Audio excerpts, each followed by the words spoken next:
Muhammad sallallohu alayhi vasallam aytdilar: birinchisi iqtisod, yaxshi taomlantirib yedirib boqishing. Ikkinchisi kiyintirishing, kiyimlardan xabar olishing.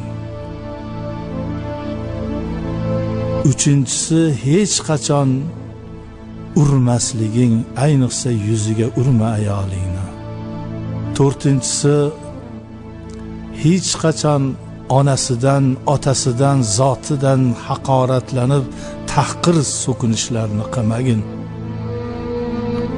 Do'stingni bu so'zlar bilan dushmaningga aylantirib qo'ymagin.